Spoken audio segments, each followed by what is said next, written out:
It's a giant.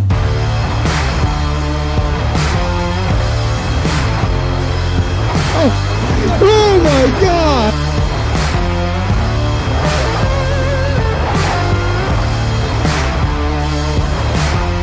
Get it, let's go! Let's freaking go! Woo! Let's freaking go!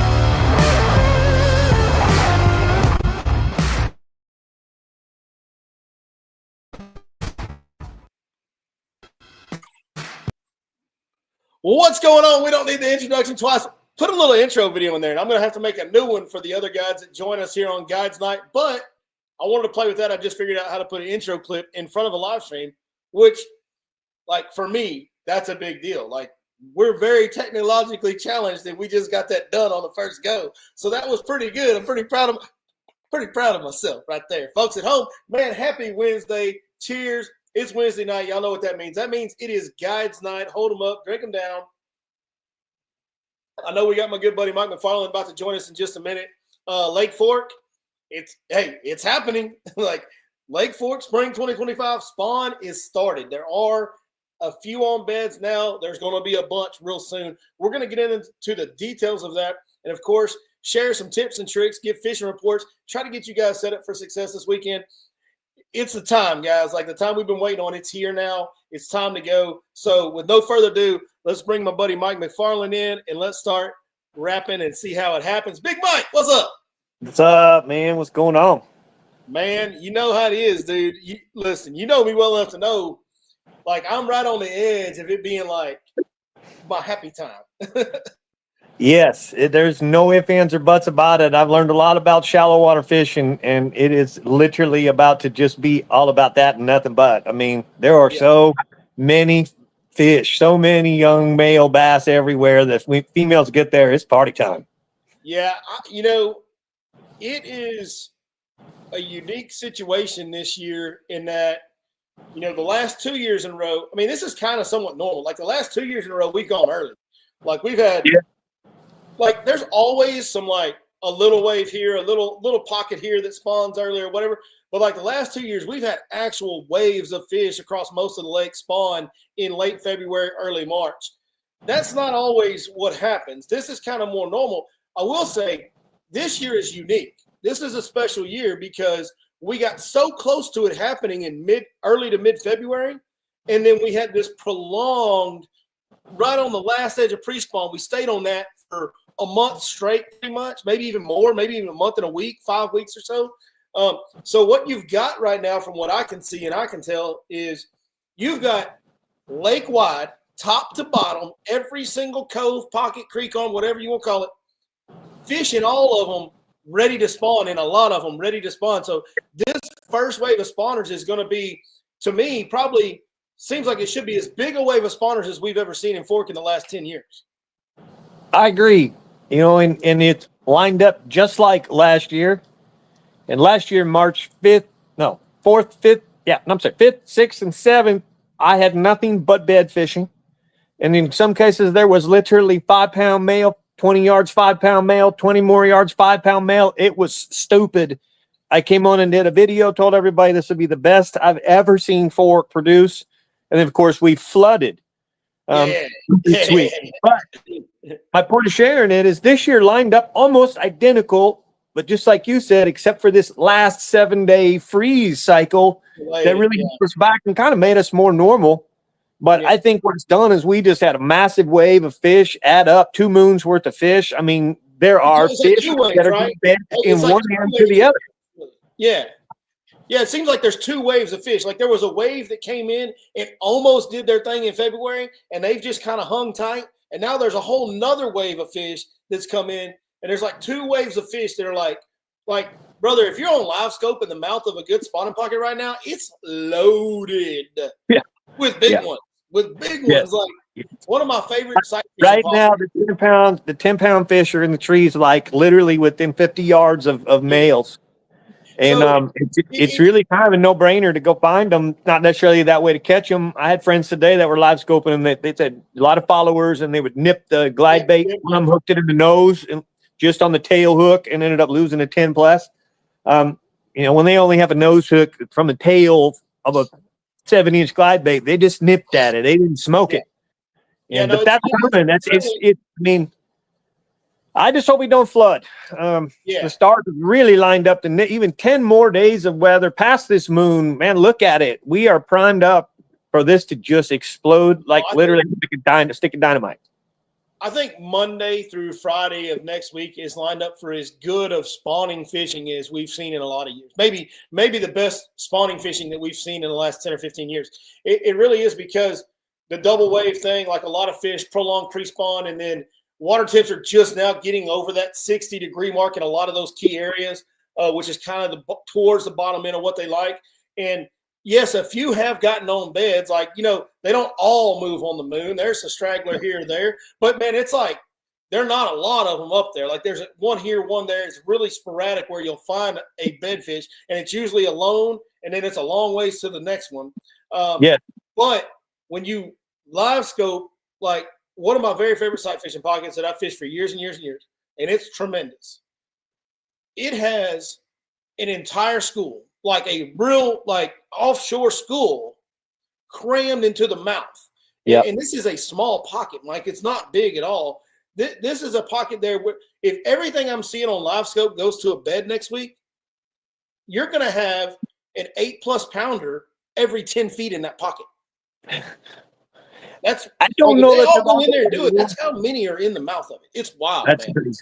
That's crazy. That's a lot of fish. I don't know that they'll all go to the one pocket, but it is pretty typical for them to pile up like that. And that's the last thing before they go. Yeah. Like, it's wild what I'm seeing. And to speak to what you said, it's not easy to catch them. Those fish that are like that, and I saw yesterday, especially later in the day, they would get up within 3 or 4 feet of the surface in those trees. And, man, you could put every bait you could think of around them. Man, for a while, I thought we were going to snag them with a jerk bait because we were getting so close to them. And, not on purpose, but just it would happen, and they would follow every once in a while. They'd follow an A-rig or they'd follow something out, and we would get a couple short strikes, but that was it. We never could get any of them to commit and bite on that scoping deal yesterday. So it's frustrating. It's frustrating, but I just know what we're on the cusp of. And 3 days, like we've said in the past, from 3 days after to 7 days after is like the key window for when they pair up the best, and that is Monday through Friday next week. I was going to tell you, for me in my lifetime of fishing, I've really noted that for this time of year, and not just on fork, but that 7-day cycle you just talked about prior. Okay, the full moon is this Friday. Okay, Saturday I racked a huge sack. Monday, I sacked even a bigger sack, 30 pounds for our best 5. The last 2 days, I've only been able to catch bucks because here's what I want to explain to you. 7 days ago, Friday, Saturday was 6 days, fifth's the 4th day. Okay, so 7, 6, 5, 4 before the full moon. Those females are coming. The males are already there. My spots that had those females that were coming to me, there are no more females there. In 6 or 7 different spots I got that I could camp on a Friday, Saturday, last Sunday, or one Monday, I would have had them come to me. Now they're gone. They've already gone into right behind those males, just like Billy's talking. It might not necessarily be a mouth of something, of a pocket, but it's those trees that are so close and adjacent to where they're going to spawn. And so I left my spots, went in and said, son of a gun, there they are. Look at that. They're in, in that area that we've both been starting on a lot. You saw me the other day, you were kind of on the sweet spot. And so I kind of milled around on some other stuff. And then I ended up going in the back corner. There was a good amount of big ones on timber back in that back corner. It wasn't as much as I'm telling the other area, but like that timber that's kind of out there in that middle, that 6 to 8 foot where you saw me scoping around, like there were some back there. Again, hard to catch, but they're in there. They're in there and they're ready to go. This is for you and I. As of today, all the way in the back, there's a 6+ on bed already. Yeah. My buddy hooked 2 10-pounders, new ones coming in those trees today out in front where you like to go. Yeah. They haven't even come in yet, and those are the next ones. This fish are moving. So are those? So are those 10-pounders on the outside? Are they the ones that come on the new moon after this and spawn? I was just fixing to say your little deal right there. Really our deal. We've both been using it, but that little deal, like next week, Monday through Friday is going to be good sight fishing. But man, by the end of next weekend, the staging bite will be the thing again. It'll be back on to absolutely. Absolutely. And that's that little cycle that goes like that. It got me thinking about those fish. I don't know. I've seen them move real fast. I mean, tomorrow is Thursday, Friday's the full moon. I can't see them being, they were on the outside of what we were fishing. So they were still in that big water. Yeah, that's big water out there. Yeah. Yeah. Big deep water trees type deal. They're on their way in. It's obvious. But they're like, I would think you're right. The new moon or those fish that sometimes don't care. They just start coming in when the temperatures are right. And maybe they missed this moon, so they don't care. They're coming in. They're not going to come in for this Friday, in my opinion. They're still so far out. And I think you can find a lot of those fish. We know fish spawn all the way through April into May. But I believe Billy, though, is 1,000% right now. If you are aware of some of the right smaller stuff, the first stuff, the pile up right now is insane. And the minute those fish do go, it's just lights out for, especially if you're there the first 3 to 5 days before the train of boats gets on them. It's a lot of fun. I'm just excited to only have like 3 rods on my deck next week. Yeah, I'm looking forward to that. I know what we're going to be doing. So you know what? Today I took a run Main Lake. I thought we just had like an hour and a half, and I had some newbies, and they wanted to see some bigger stuff, and they actually threw a lot of musky baits where they were from. And so I was like, all right, you want to see something cool? It's not right, but we're going to go run a couple of those shells and the red clay stuff and those big fish glide bait points, and all that water was 53.4. That's the warmest I could find. It's not warm enough for that to happen. Yeah. And that's unique. It's unique that the main body is still in the 53s, but we've got a massive amount of fish just right on the brink of the backwaters because they're all warmed up. Yeah. At least compared to the body, we've held our clarity in areas that are warming pretty good. I mean, there's some dirty water, so we just got a question about how's the water clarity in the comments from James Gill, so we'll go ahead and address that. But it just ties into what we're talking about. The other thing too is like it's not the cleanest it'll get, but like a lot of the areas that we like to sight fish in have good enough clarity to do it. So that's another factor that makes it good. And look, we have no major storms in the next 10 days forecasted as of today. That can always change. We know that. But right now, we don't have anything that should disrupt the water clarity over the next 10 days in the forecast. And that's just another factor that adds. I don't want to mislead you. You go in the wrong, you get in the back of some areas, you're going to find some dirty water because we had a lot of rain last weekend. And even that wind, I was in a spot that was pretty clear the last 2 days, and this afternoon it wasn't. And I was scratching my head, and then I realized way back, that way it was running off of a clay point blowing in. Yeah, we got it. Yeah, but they settled. We have had some big wins for sure this week, no doubt. Yeah. And gonna have more the rest of the week. Like Friday, it's gonna blow like crazy Friday. So Friday's gonna blow hard. But all that settles real fast. And I'm seeing some good clarity. I'd like to see a little more. And I think if the weatherman's right, like Billy said, 10 days out, we'll see that. We will see it. There's no flood, there's nothing happening. Keep your fingers crossed. Here's what's beautiful about this too, Mike. Like when we get to this point, it's like it can be kind of grindy right now. If you're in the, even if you're in the right areas, it can be grindy right now. There's no doubt. It can be tough right now, and you can be in the wrong area and it gets real, real tough. And we're so close to this happening, but like once Friday hits and those, a lot of those big males will get on beds Friday. So this weekend will be fun. By the time Monday comes around, we'll have pairs. It'll be rocking and rolling all next week. And then here's the coolest part about this deal. If you don't like sight fishing, just get through next week because once that's done, you got pre-spawn and post-spawn fish on the stage and stuff. All at once. That's right. And you'll have the fry garters and all that hanging up shallow if that's your deal. And you'll have your intermittent random off-schedule spawners that'll be in there randomly like the ones that are showing up now early. You'll have some of those stick around and show up. So they'll be both ways. Like you'll be able to get on the main lake and be stage at the end of next week. And can't wait for that. To the back of the pocket and do your thing like that. So you can go both ways. And that'll continue on through April, basically, through the end of April pretty much. Yeah. And that gets me excited because it's kind of like, you start out a show or you go to a circus, they always have the little warm-up entertainer. Yeah. And for me, this little first wave that always does go in and lights everything up that's just a little warm up. Yeah. Once that is post and comes out, and I've got new ones coming in and post going in, it's my most favorite way because that's what I'm best at. I like to fish like a hunt. and I'll put my boat in the spot where right now I've only got fish coming to me. In 10 more days, right. 20 Coming days, I'm going to have fish coming and going. Yeah. Yeah, no And doubt. it is awesome. And that's when I really end up having a lot more easier success, more predictable success, especially if I can't go back and catch them. You know, like sometimes I'm pulling my hair to go back and catch a swim jig or a frogfish, and I know you're crushing it. I just can't produce it. But I'll go sit out on a high percentage travel spot and catch my fish that way.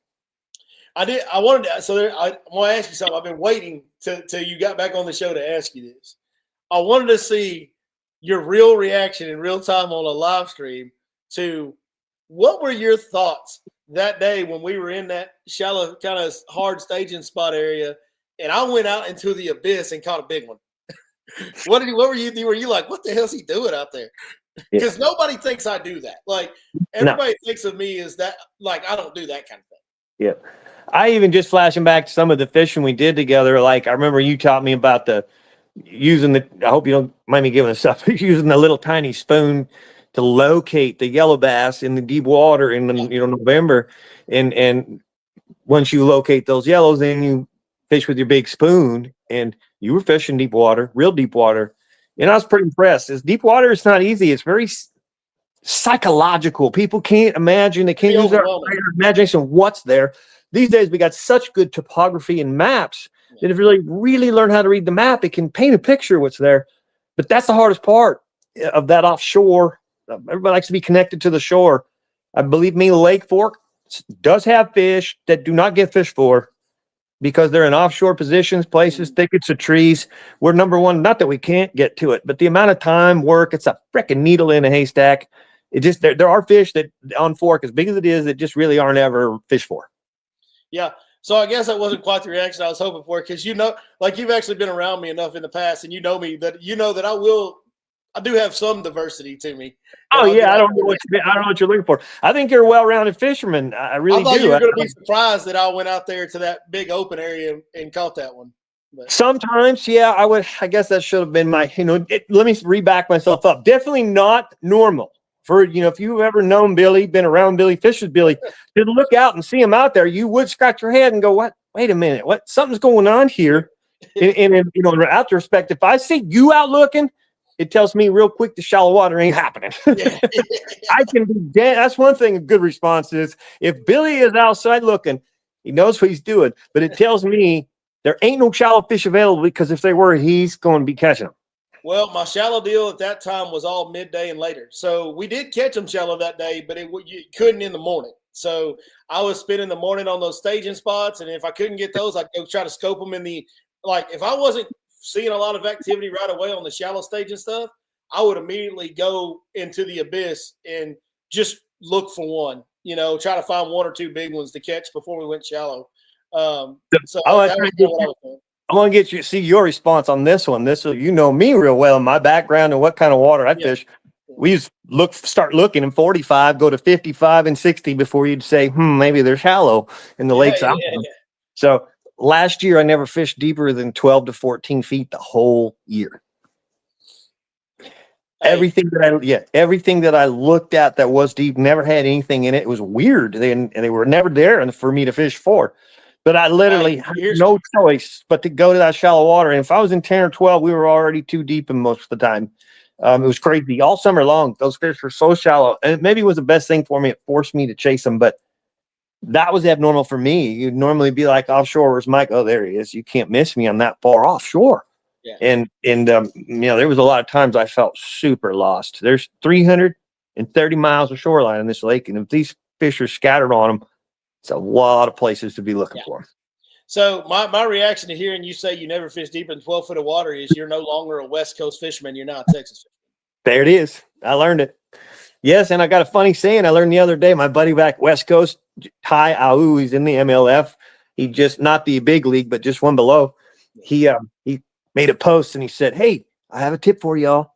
When you're in tannic water, you need to use June bug." And so I messaged him back. I said, "Bro, I've been in Texas for 12 years. June bug, red bug, bomba bug, any bug. As long as it says bug, you're good to go." Bug on. Hell yeah. So got a good question about bed fishing here. It says, fairly into bed fishing, but we'll be down on Fork next week. what time of day do you normally start targeting fish on bed? So that is going to vary on your experience level. So here's what's going to happen. If you are not experienced at spotting them and you start too early, you're going to run over the easier fish to catch and the bigger fish. You're going to get up there on top of those looking at the ones on the bank because you're going to get up there where you can see. And if you're not experienced on how to look for deeper ones that are hard to see, you will actually be on top of some of the easiest fish to catch. So we did a video on this a couple years ago, and I may repost that video because I think we covered the sight fishing deal on Fork, specifically Fork, so well on that. But it pays great dividends on Fork to find the ones that other people don't see that are hard to see. If you're inexperienced at looking for those, you're not going to be able to see those most likely till like 10 o'clock in the morning when the sun gets really hot. You're going to need a lot of light penetration, and you're going to need to stay out of the ripple, stay on the calm pockets and stuff. For me, I actually love, not like first light, but just a little bit after that. When it's just kind of like low light, gray, I can actually see fantastic in those conditions because there's no glare, Mike.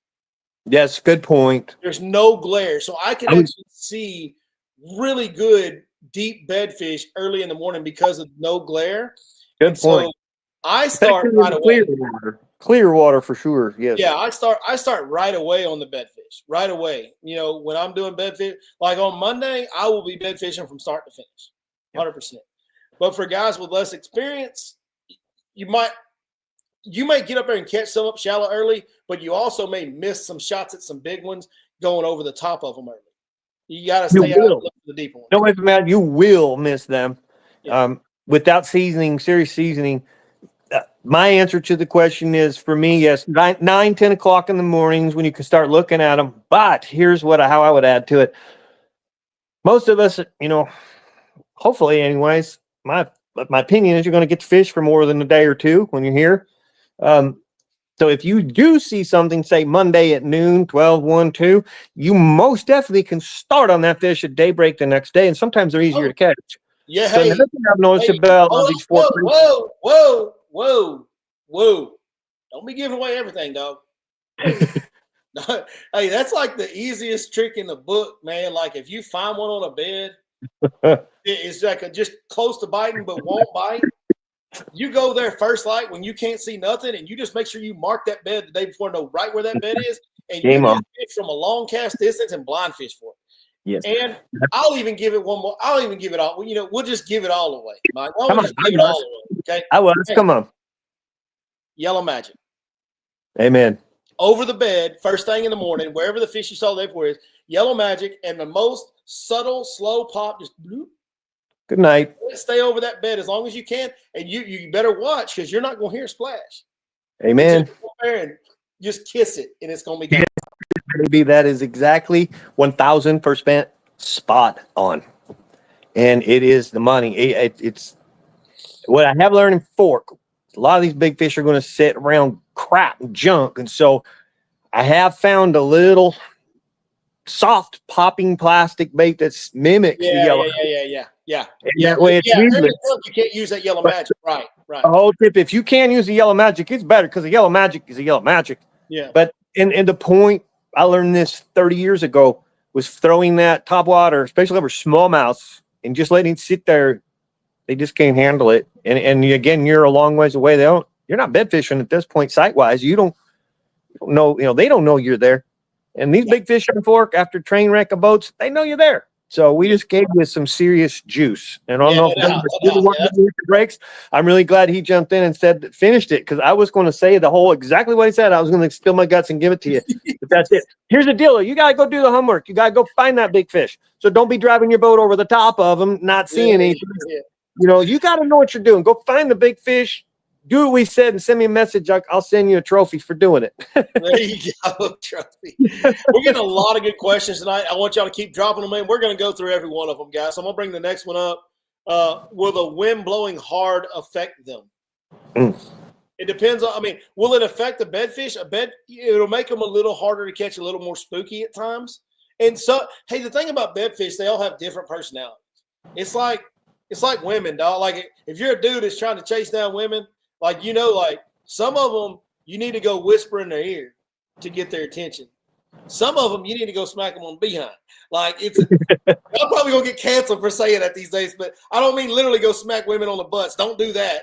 But y'all, and some of them gotta spend a lot of money on. Yeah, y'all get the point. Every woman, it takes a different approach for that woman to get her attention. These bedfish are the same way. They all have a little different subtleties and personalities to them. So that when some of them, it'll make them real skittish and spooky. Some of them, it won't bother at all. But what it will do is make them hard to see. Definitely change the visibility. They a lot of times will not even leave or move.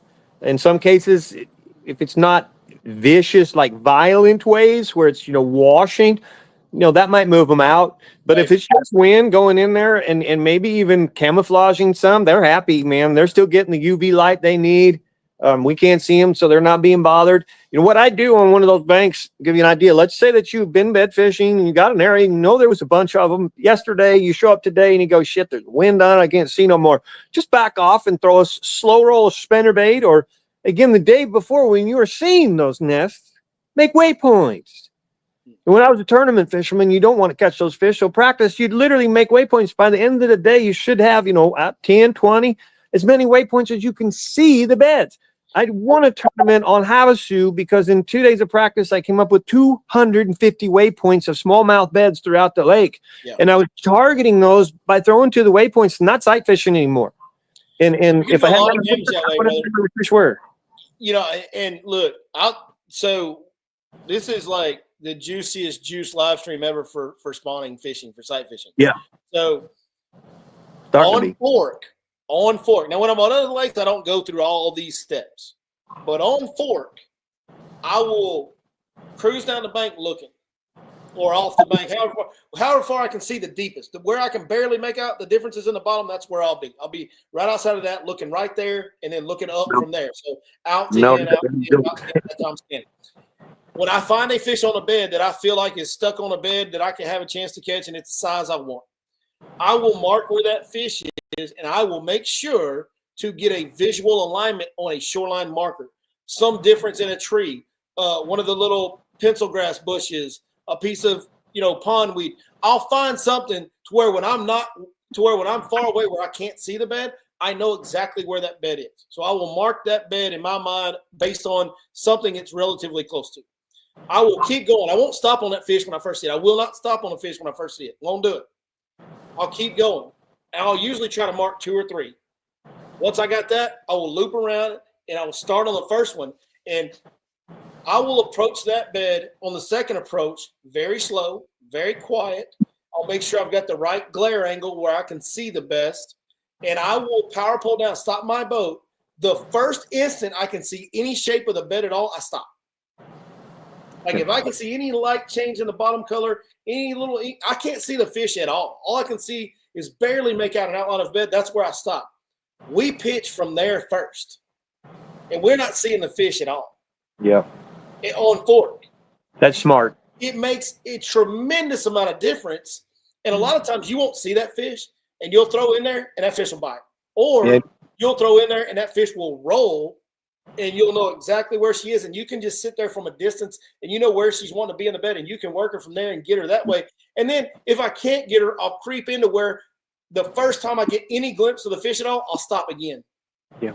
And then if that doesn't work, eventually I will move into where I can see everything better, see if I can get her to lock on from there, and if I can't, I'll move on. But I do go as far away as I can get and still barely make out the bed and get good pitches at it. So it's the distance you keep from them is a huge, huge, huge deal. Man, this little video tonight right here is absolutely giving up some heavy juice, brother. Yeah, no doubt. That's so key to a lot of the bigger fish too. They're just so used to being bed fished for. They know what's going on. They're leery. Think of big giant bucks in the woods. They don't just pop out and jump out and say, "Shoot me, man." They've been shot at. So, it's truly amazing. But so I want to add one more thing in here. So your biggest battle to seeing them, and this is important, and I don't think most people think about this. Your biggest battle to seeing the fish is not the water clarity, folks. It is the glare. I was just going to say that. Man, Billy, so spot on tonight. At least you're right. I don't have a single different. It's the glare. The glare is the big deal. So what you got to do, and here's how you battle that. When you go into a pocket, when you first start going in there to start looking for them, look around.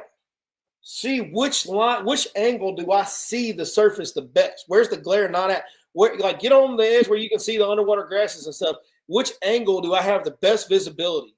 Now, if my best visibility is this way, I want to bring my boat down that line where I can see in front of the boat. If my best visibility is that way, I need to go start in the back of the pocket and come out where I can see in front of the boat so that I see that fish before the boat's on top of it. Here's why, Mike. As I'm going down that shoreline, if I don't see that fish till he's even with or behind me, there's fish that are on beds that are big fish that just swim off nice and easy and then maybe loop around and you never see them because they leave before your boat gets there. But, hey, if they just swim off nice and easy and turn and look at the bed, that's a catchable fish, dude, that you never see because you have the wrong glare angle. Yep. It's a big deal to have, 100%. a good glare angle in front of your boat as you're moving. That glare angle that Billy's talking about is even with the best of the best glasses. Doesn't matter. The glasses help you see the water, everything, and they'll cut a lot of glare, but not the glare he's talking about. No. And really, a lot of times you have to. It's a cat and mouse game. Every fish is a little bit different. Every fish has a different angle, a different trigger spot, and every part of the lake's going to have a different angle. The sun throughout the day is going to change your glare.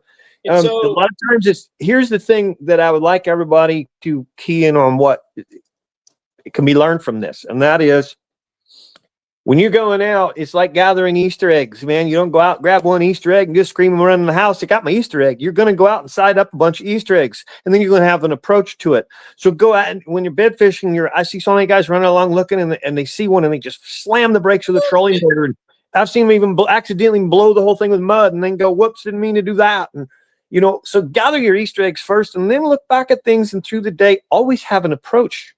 Don't just go running up on it and think. A lot of times this doesn't matter on the bait, man. It's just any kind of creature bait. Right. It doesn't done right. The bait don't make a shit bit of difference. No, not at all. It's so, Billy just really spilled the guts on how to not just catch them, how to wreck them, how to win tournaments with doing it.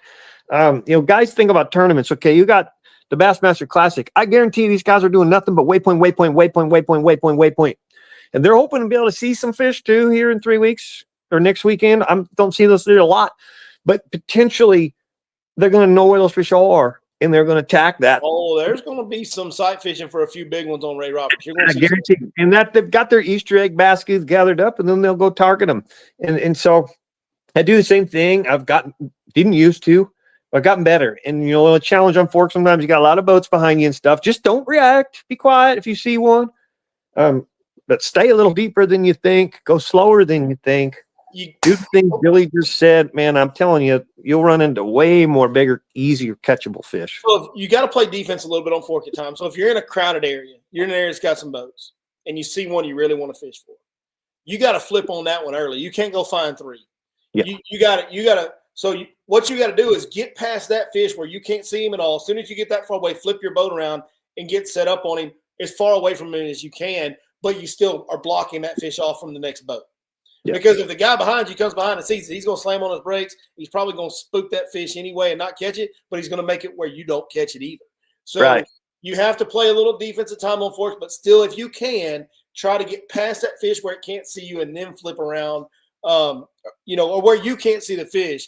Just let that fish settle in and be comfortable. Like, it's so important. Like, I will pull up on a fish and power pull down, and sometimes I might wait 5 minutes before I make a pitch.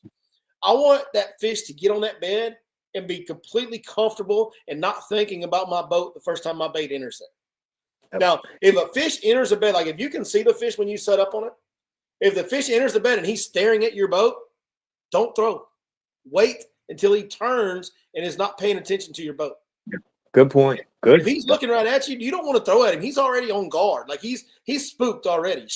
Whoever. He, she, Mike is 25. They can identify how they want to, right? Sure. He, she, her, whatever, them, they, that, whatever. They're spooked if they're staring at your boat a lot of times. So you want to wait till they turn to the side and are looking at something else or whatever. I found that to be a helpful thing, to wait for them to settle into the bed. So, man, look, I love bed fishing.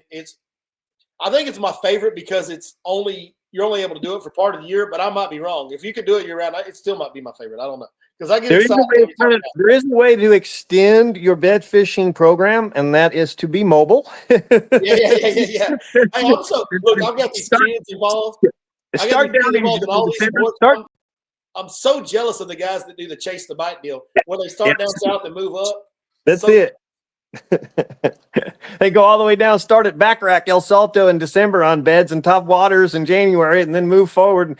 And by July, you're catching smallmouths in Minnesota, man. You're on bed fish for 6 months. 6, 7 months a year, they bed fish. I'm so jealous of those guys, man. Smart living right there, man. That's living. Let's answer more questions because I got hung up on that one a long time and went way elaborate. No, that was good. Here's what I would do on that. Anybody watching, you can see the knowledge that Billy has about bed fishing and myself. There's even much more. I just started to dig in the archives, and I'm glad we're not giving it to you because you want to learn it. Come on, let's go fishing. We'll show you. Yeah, that's right. I can keep an hour on this topic. We just keep going about tricks and tips and cool things that people just do not understand about bed fishing. Yeah, there's we give away a lot of good information on this channel, and that's what we want to do. That we've always done that. Man, it's like you always hear there's no substitute time on the water. There's not. Hey, there's nothing we're gonna do. There's nothing we're gonna do on camera. There's nothing we're gonna do through an app that is the same as spending the time in the boat with the people that do it all the time. Like you can't replace that. Can't replace that. So, all right, Billy, you can see them blindfolded, but what would be your go-to glasses? One pair for all conditions, dirty, windy. Mike, what do you got?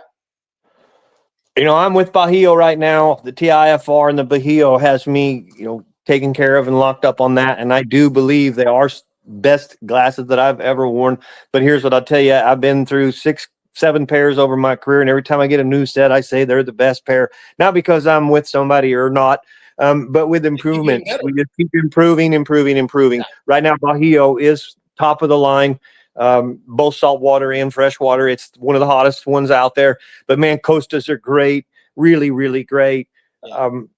I don't have a one pair all around. Honestly, I have one pair that I wear for fishing, usually an amber or something that really cuts a lot more glare for when I'm running the boat and driving. I do have sight fishing ones. I can't think of the color right now. Billy caught me off guard and I'm exhausted. I can't even read. I'm so tired. It's all blur. I couldn't even read this question. But I tell you what, if you remind me next Wednesday, I'll make some notes and I'll share exactly what I'm using. And I really, really feel, for me, I'm not the best sight fisherman.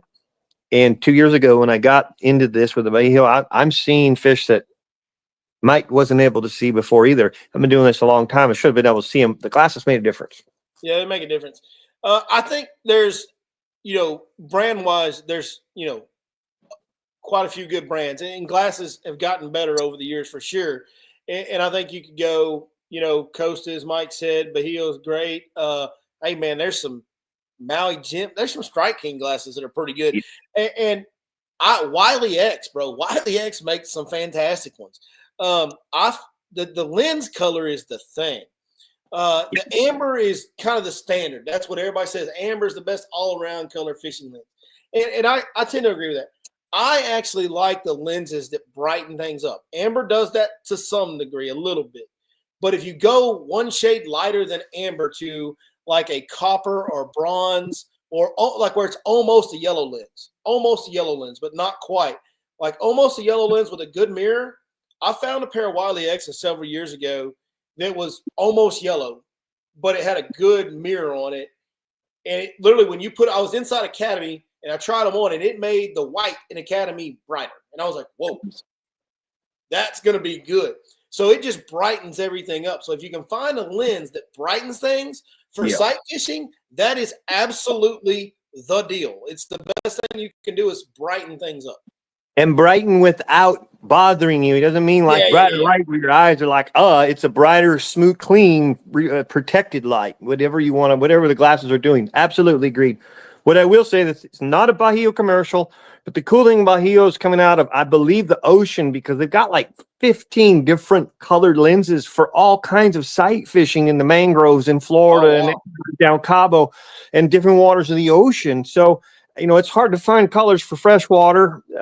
Billy's right. Amber's probably your basic. To answer your question, you'll be fine with one pair of amber. I have ones for cloudy conditions, for high sunny conditions. And I want to say there's a color that Bahio makes is, I think it's either emerald or violet. And I think it's the violet.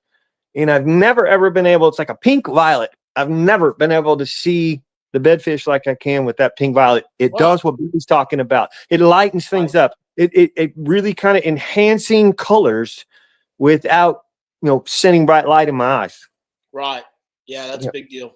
Yep. And sometimes I just wear those. Like I'll run my heavy mirrored ambers while I'm running the boat. I'll pop them off when I start fishing, and I'll just throw those on. And I see bait fish I've never seen before. You guys see that bait? My clients will go, where? And I'm like, you don't see all that bait in the water? I know why you can't see it. Give them glasses, and they go, oh my God, look at that. Yeah. Yeah. And hey, in bed fishing, that's happened a lot to me as much as I bed fish, where I'm like, you don't see that fish sit on my bed. They're like, no, I'm like, he's right there. You don't see it. They don't see it. You had your glasses, they see it. So, yeah. And I think all water conditions, day conditions do vary, because I think of something funny that popped in my head. You said Strike King. One day we were somewhere. I think we were way up in Little Caney. It was cloudy conditions. And I went through like 2 or 3 pairs of these Bahios. I really couldn't see that well or anything. And my client said, well, I can see it just fine. And I said, what are you wearing? He said, Strike King. Those little Jimmy Houston, $8.99, whatever, at the register. Yeah. And I'm like, what? Give me those. And I threw them on. And for the situation where the boat position and the fish was, I was blown away. But the little $8.99 glasses could see better than the $280 glasses. Yep. And they got those like S40s or whatever. They're like $30 or like a next step up. Like, they're not bad. They're fine. Like, they're okay. They're okay.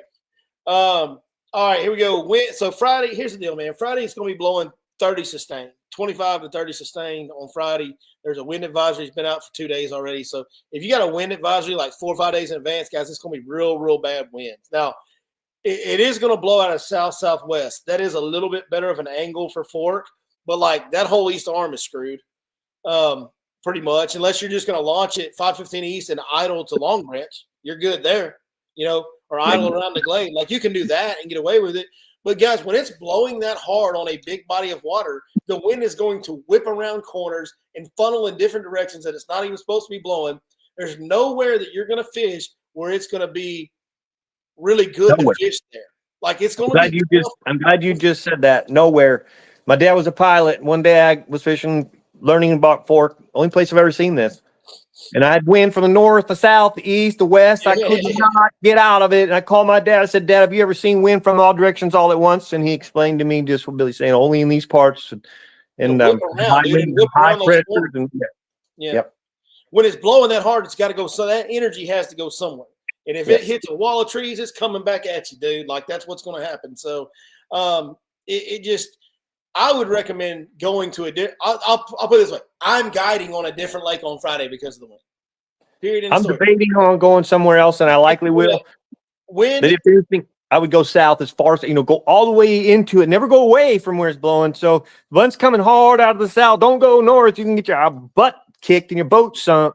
Go down to the other end. If it's coming out hard out of south, go all the way down to Ford.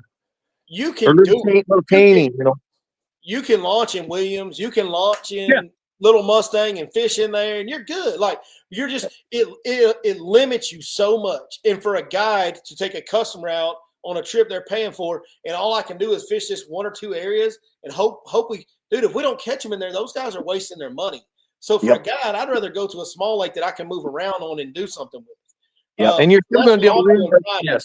Yeah. But if you're still going to have wind, but it's not going to sink your ship. If you just want to fish fork and that you're determined to fish it, man, get in the back of one of those creeks where the wind's blowing from that direction. So get in one of the creeks that runs to the west, southwest, the Ray branches, the Dales, whatever, and launch in them. Well, you can't really launch Dale unless you're on a private launch or Ray, so never mind, forget those two. Launch in Cheney, launch in Williams or one of the Mustangs, and stay in that creek. And just do that. I think Ford has one you can launch in. You can go all the way down to Cheney and go to Cheney or Ford.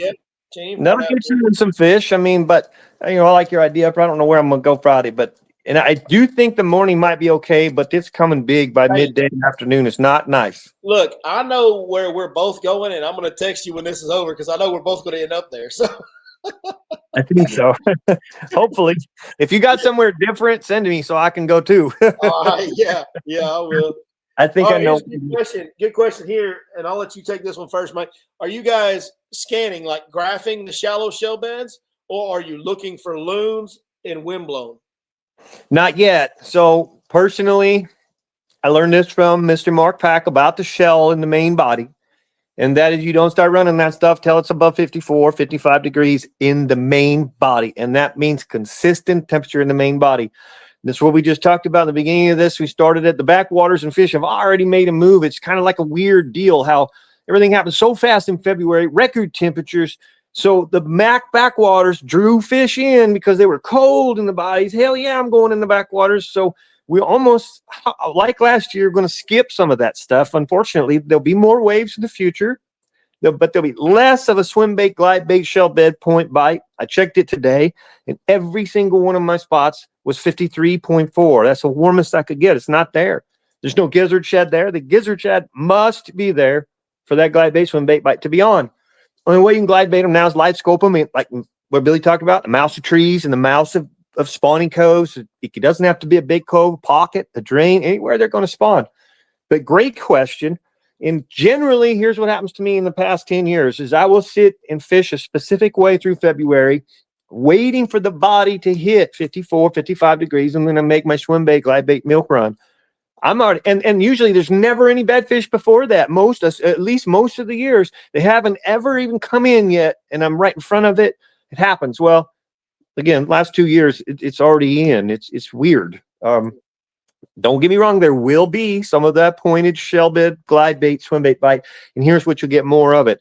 Post. They come back out and still gorge in those areas. The shad, gizzard shad, and crawfish will all start spawning at about 55 degrees. I know that right from the biologists, right from heavy biologists, multiple biologists, and that's what's happening on those locations. So when you get on that shallow shell bed, shallow point deal, do you graph it? Do you use any electronics to find them? Or are you just looking for it. No, sir. And that's the other thing. They're right now, they're shallow. They're the shallow ones that I discussed. They're less than 5 feet. So no, I don't graph them. You can't really graph them much, but I look for diving loons to make sure that there's bait there. I look for, signs. Sometimes you can just, when you power pull down on the edge of some of these things or near some of these type of, call them features, whatever, red clay, hard clay, shelled, stuff like that. If you just watch, you'll see gizzard shad flicker out of the water from time to time. You really see them get eaten. They fly out like mullet in the ocean. I mean, like 100 of them at one time flying out. It's insane. Well, they go 4%.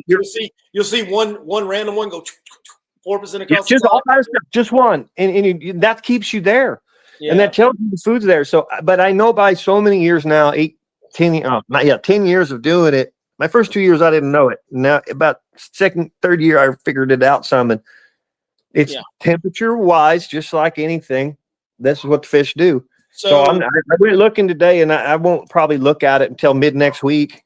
But by mid next week, there'll be some. There's so many. I want to take a shot of this real quick, Mike. I want to take a shot of this. So right now, we've been in like the 6 to 10 to maybe 12 foot kind of range. That's kind of been the sweet juice on these hard spots over the last few weeks. Yeah. When that is happening, live sonar.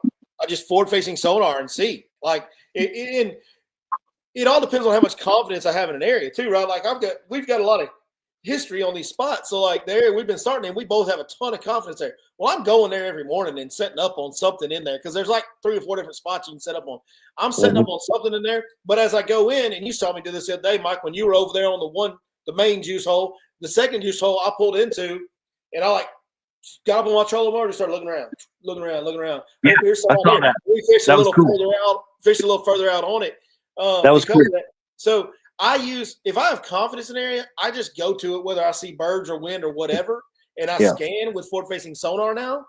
And if I don't see anything with forward-facing sonar and I don't have wind and I don't have birds, that's an immediate get out of here. If I have birds, perfect use of the tool without having the cast to catch. If I have the birds, though, it will make me like, okay, maybe I need to wait and see if they show up. Like that'll make me stay longer if I have the loons around. Yes. weight on something. Now, when they get shallow, here's the deal. When they get below 5 foot, when they get 4 foot and less, flip it to perspective mode, pull up to the point, scan around. They're either up there or they're not, bud. We don't even have to make a cast. So you're going to have to show me how to flip it. Yeah. When you flip it to perspective, do you have to change your settings or anything? You just change the screen you're looking at. It's like changing from down scan to side scan. But you don't have to change any settings or anything. You already have them preset because I haven't messed with it yet. So I need to do that. When you do that, like with Lowrance, when you flip it, it will automatically flip the screen. Oh, you got Lowrance. That's right. The Garmin's not that easy. So when the Garmin, when you flip the Garmin, you got to wholly set your whole thing all over again. I don't know. I don't know what Garmin does, but on Lowrance, it automatically switches your screen when you change. Like that's if money. you take your transducer, if you take your transducer and just flip it straight down, it'll automatically change the screen to the down shot instead of the forward shot. I got to look into it. I don't think the Garmin does it automatically. I think you have to go readjust all your settings, as I've been told. And the bracket on the Lowrance, you just take a little knob and go. Yeah, that we do. We do have the bracket on the Garmin, but and that's the newest, latest, greatest Garmin. But you know, they're all catching up really well with each other. One's going to surpass again and back and forth. And on that note, I do think that Garmin has a better image. Like I plan on my next boat having a Garmin instead of Active Target because I think it's a better image. I really do. And I've heard, I've heard from a lot. Even Josh Jones himself is using the Lowrance. He thinks it's the best one. I mean, I think you're 6'1", half a dozen the other. But yeah, so I'm just going to use the perspective mode on the shallow points and see if there's, if I at least need to see some bait and stuff up there for me to start fishing it and stay around. If there's nothing, I'm bailing. And a lot of times, or I got to feel like sometimes I'm going to pull up there and I'm going to see the mother load sitting on the side and we can just throw right at them. Absolutely. Absolutely. Yeah. And again, if the wind's not on it, I don't ever pull on it. So it's got to have wind on it. But routine for me in the past years, prior to the last two, was that go into those areas, sit like we do first 2 hours. I'm waiting for that, 9, 10 o'clock in the morning period, knowing when the lake main body is already 54, 55. And then I roll and I do my milk run and it works. But it's like I said, we've got so many fish shallow and I know how many fish are shallow right now. It's hard to leave the shallow water. Yeah, no, right now it's go time up. Yeah. And speaking of, you're talking about like the Swimbait, glide bait deal, all that, square, and even some of that square bill stuff on those shallow points, like the big oversized square bill. Yeah. To me, it always seems like it's Carolina rig jerkbait until the first wave hits. And then after that, it's line through glide bait, big square. Great point. I never ever put that out in my head. That is exactly it. Yeah. Exactly to the T. And in fact, my friend Jason has caught him even one step earlier on top with rattle traps. Yeah, that makes sense. I can see that. Yep. Which a trap in the winter will always catch fish shallow. And then kind of once you get that second wave coming out, then it's that big spook comes in too. Yeah. I think we're going to have a great post spawn because of this. We have a bunch of fish that are going to spawn before the main body really gets rolling, before the shad get rolling. It's pretty cool. There's a lot of dead shad throughout the entire lake, which tells me everybody gorged really well. So that means they're all super healthy. They're going into a spawn mode in really premium condition. They'll spawn quickly and they'll come back out very healthy. And we won't have them beat up. And it's good. It's going to be probably a very promising top water type bite, frog bite for sure, till we get warm enough to pull them out. But man, this year, I think by mid-April, into April, it's going to be a big topwater post bite. Dude, we'll set up for a fantastic spring. Lake's in great shape, really, really full. A lot of grass. Hey, there's grass in areas that I haven't seen it in years. Absolutely. And that grass, you don't know it's there unless you drag it or scope it because it's down low right now. Like the top's knocked off. It's in some little bit deeper water. And that grass grows this year in some of those areas. There's going to be some new little secret juicy spots all over Lake Florida. Oh, all over. I'm pulling in grass everywhere too. Every place I'm at is and my friend just messaged me and reminded me of the color glasses. Rose. It's just rose, like a rose. Perfect. The color rose mean you can see shit you didn't know was there. So speaking of the glasses and the glare thing and all that, I wanted to add this in there because Jared Carson, a good buddy of mine, one of our viewers here, added this. Wearing a hooded shirt helps you see them better. 100%. So especially like I try to get the glasses that have the wrap, like have like the wide thing right here. The side glare though, no matter what glasses you get some gap and there's some side glare.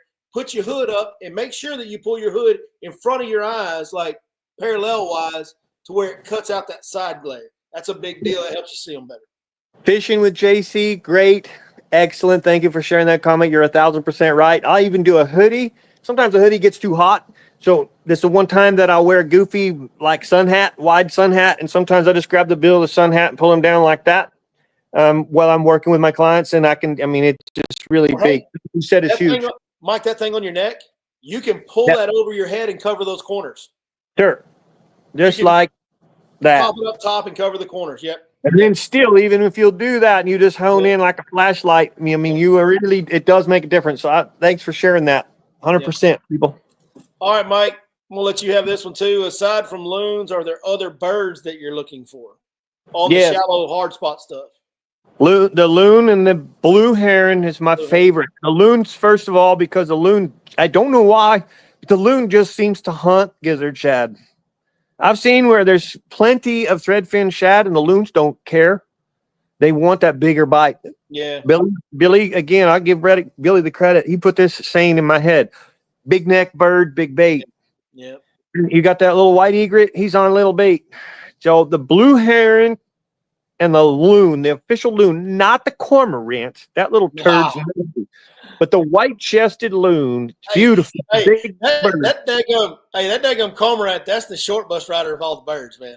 Yeah, that thing is wrong, man. I don't understand how it's 50%, 60% digest food and 40% poop and raw fish out. That's a wasteful bird, if you ask me. If humans did that, if I eat a big steak, sorry to say this rough, if I eat a big steak and lobster and my body only digests 50% of it, just dig a hole and put me in there.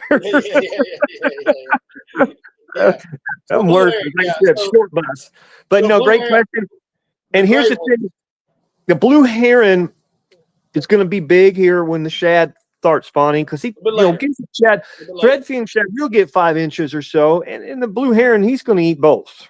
So great points of Mark Pack used to say this. If you ever see blue heron, Freddie, he named him Freddie because this will show my age.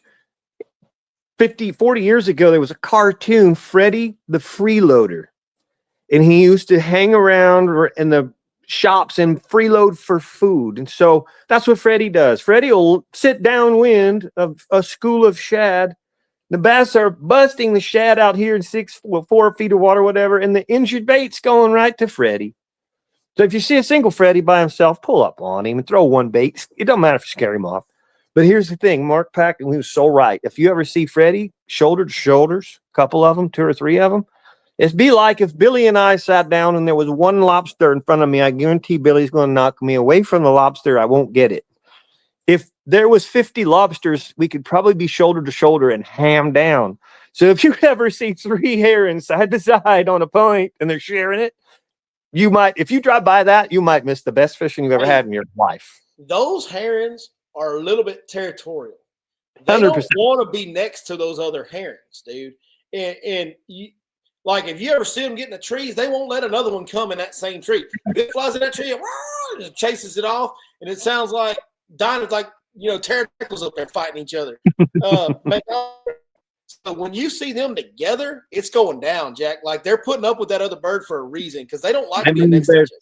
There's enough food for all of us. And if there's enough food for all of them, you got a big school of bait, you got probably a bigger school of bass. And I have run into some situations where that's been the best bass fishing that I've ever had. Most furious, where you're getting bit every cast and you're doubled up and every guy in the boat's got one on at the same time. And it could be a topwater bite or a square bill bite or whatever. It's bait fish being gorged by bass and birds at the same time.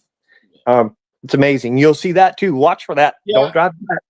And Mike, you mentioned this earlier. I wanted to elaborate on a little bit, talking about when the blue herons come into play. Here's the deal. Right now on the main lake, remember guys, main lake stuff still look cold. So the loons are able to get out there in that 6 and 8 foot and show you where the shad is. The herons on the main lake there's not much for them. You'll find a lot of your herons right now in your back corners where it's warmer. So for the main lake deal, the herons come into play when the water warms up, and the bait will actually get all the way tight in less than a foot of water. When that bait was not shy to get in that 12 inches of water or less, the herons will have a field day on, and they can really cue you into what's going on and where it's at. Yeah. Awesome, Billy. And now it makes me have a question for you. Actually, the gizzard shad, some of them do get shallow too. I've learned that. They don't all, they're not all mixed body stuff. They get back in the backs. The birds, like the loons, don't chase them, but the heron can. I know I've seen some now that I've been in the backwaters and working them for a few years. The gizzard get back there too. Okay. So, Mike, check this out. Lake Monticello. Remember, I know you fished it back in the day.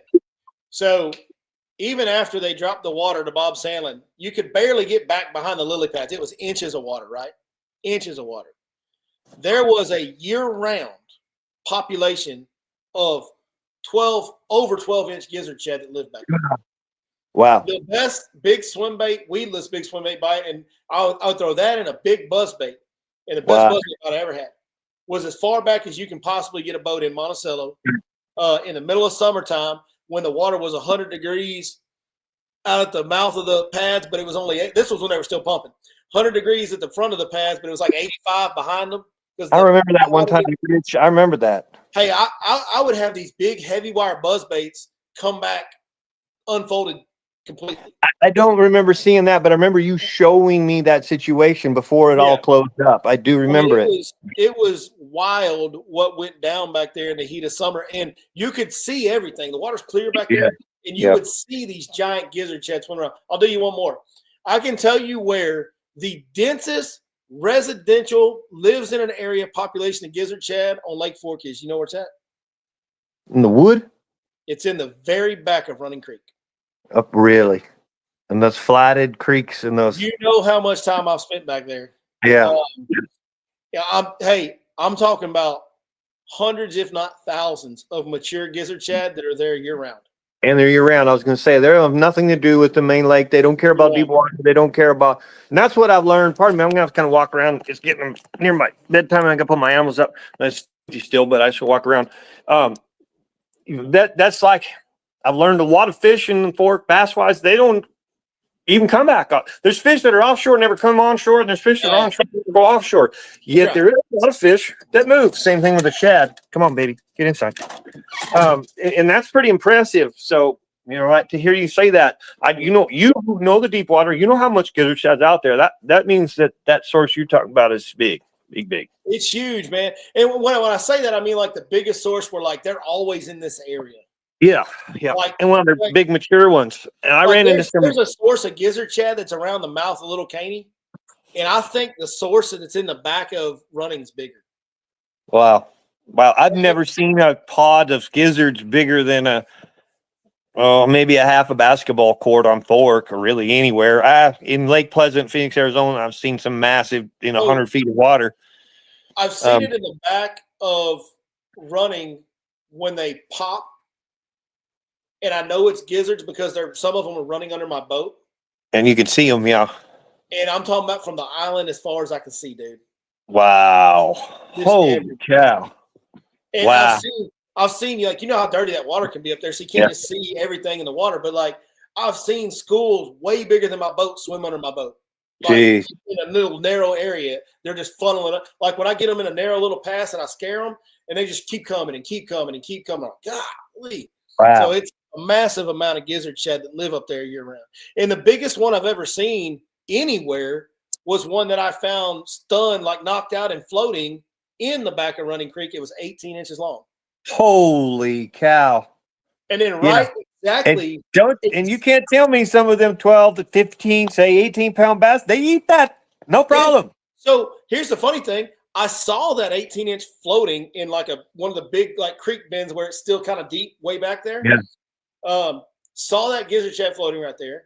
And a week later, it was around a week later, I had at the time, I don't know if you remember this, I need to start fishing this again. It's kind of like one of them baits that you fish for a while, that's great, and you forget about it. I had a flutter spoon that I worked with Joe Spates on that had a single J hook on it, not a treble. I got one from him. I would put it in grass and rip it out. I got one. I got two. Ripping that into the grass and ripping out and letting it fall into the creek channel right in that same creek bend where I saw that 18-inch gizzard shad, and I caught a 10-pounder right there. Like a week later. Yeah, yep. So I think that's some of why I think there's more 16 and 18 pounds in fork than we think. I think they eat so much bigger. All they got to do is one time eat that 18-inch thing, and they're good for 4 days. So they're a mountain lion in a place that's got plenty of food. The opportunity of window is that short. Hey, and the live scopers hate fork because they can't see the fish very good because the water column's too cluttered up with life and timber. Yep. It's hard to see the big fish when the water's not open. Yep. That's why West Texas shines for scopers for the trophy bass because it's easier to see them in open water. It's like I can't tell you. They stand out like a sore thumb. Sure. On scope, you have to go. Like, here's one of the things I'm learning about scope and fork. Just slow down, dog. Like, you gotta go slow and look at any little knob that's on the side of a tree. You got to throw at that and make sure that's not a 10-pounder because it might be. I was just going to say that. Just like you talked about looking for sight fish, sometimes you want to make a move so you can see them. I'm learning with the live scope. Sometimes just go bump the damn tree and you won't believe what comes out of it. Just take, whatever bait I'm throwing and throw it by that tree and see if it'll move or react or do anything, and make sure that's not a knot on the side of that tree. That might be, that might be a big one. So, Billy, the reason that you don't see, like, I think truly, if you came in and took like a massive stretch of fork, like from the dam to Lake Fork Marina main lake stretch, knock all the timber out of there, I think you'd see the live scope deal on fork go crazy. Oh, absolutely. Unbelievable. And you just said it all. That's the whole thing. I accidentally bumped a tree with my trolling motor, and I could not believe in 18 feet of water, and I could not believe what lit up off of it that I never knew was there. Yeah. Until the fish came off of it. It was just like, oh my God, look at that.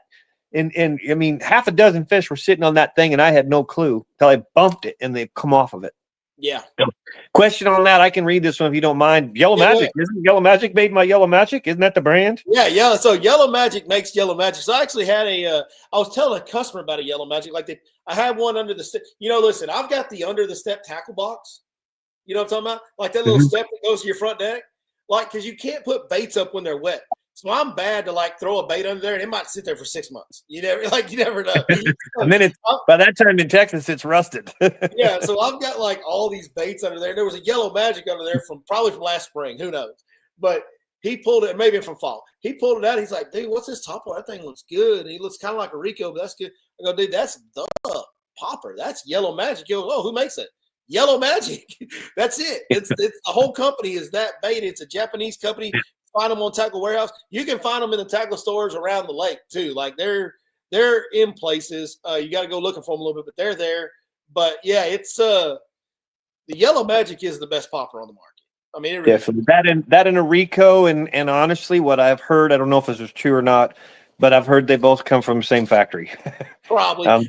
Rico is absolutely made in Japan. The Rico is made in Japan. They both made. I think branding is one thing, but it's pretty much the same. The key is they both catch fish. I know that the Rico, there was an effort made when they made the Rico. There was definitely a significant effort made to basically mimic the Yellow Magic when they made the Rico. It was designed to do that. And I'll say this. You ask any professional fisherman, professional guide, or tournament angler what the best popper is. If he doesn't say a bait he's sponsored by, he's going to say Yellow Magic. Yes. And I think Yellow Magic generated first. Everything really in the fishing industry started right here. Lake Fork's the capita of all the mega bass. I mean, especially back in the 70s, 80s, 90s. This is where the stuff was tested, tried, true.